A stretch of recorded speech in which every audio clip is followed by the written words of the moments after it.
আশা করি সবাই ভালো আছেন। আজকে এমএস ওয়ার্ড ভিডিও টিউটোরিয়ালে আমরা খুব সিম্পল একটি ব্যবহার শিখব। বাট আমরা অনেকেই এই ব্যবহারটি করতে গিয়ে অনেক সময় ঝামেলায় পড়ে যাই।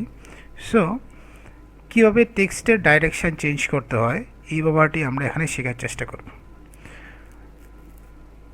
সো আমরা এখানে স্ক্রিনে দেখতে পাচ্ছি যে বিভিন্ন ডাইরেকশানে কিছু লেখা রয়েছে। সো আমরা এটা কীভাবে করেছি সেটা দেখব।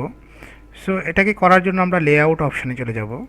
লেআউট অপশানে গিয়ে আমরা টেক্সট ডাইরেকশান নামে কিছু অপশান পাবো। সো এখান থেকে আমরা বিভিন্ন direction, horizontal, vertical, rotate all text 90 degree, rotate all text 270 degree, rotate Asian characteristics 270 degree. So আমরা এখান থেকে আমাদের ডাইরেকশানগুলো আমাদের ইচ্ছা মতো নিয়ে নিতে পারবো। সো ফর এক্সাম্পল এই লেখাটা ডাইরেকশান আমরা চেঞ্জ করে দিতে যাচ্ছি। সো আমরা লেখাটাকে সিলেক্ট করব। সো এখান থেকে আমরা যদি ভার্টিক্যালে চলে যাই, লেখাটা ভার্টিক্যালে চলে আসছে। সো আমরা যদি এটাকে রোটেটে চলে যাই, সো রোটেট হয়ে গিয়েছে অলরেডি। সো আশা করি বুঝতে পেরেছেন। সো আমরা যদি লেখাটিকে এই লেখাটির মতো করতে চাই, সো আমরা সেটাকে কী করব, এখান থেকে গিয়ে আমরা rotate all text 270 degree.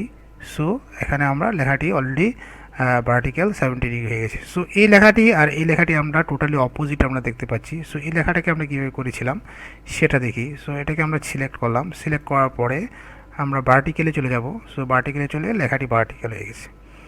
So এটাকে আমরা কীভাবে সোজা করব, এই লেখাটাকে আমরা প্রথমে সিলেক্ট করব। যে অবজেক্টটির উপর আমরা ইফেক্ট দিতে যাব বা আমরা কাজ করতে যাব, সেই লেখাটিকে অবশ্যই আমরা প্রথমে সিলেক্ট করে নেব।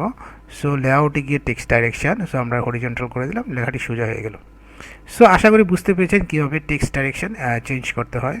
সো যদি ভিডিওটি ভালো লাগে অবশ্যই শেয়ার করবেন। আর আপনি যদি আমার চ্যানেলে নতুন হয়ে থাকেন অবশ্যই চ্যানেলটি সাবস্ক্রাইব করতে ভুলবেন না। আজকে এই পর্যন্তই। আল্লাহ হাফেজ। আসসালামু আলাইকুম ওয়া রাহমাতুল্লাহি ওয়া বারাকাতুহু।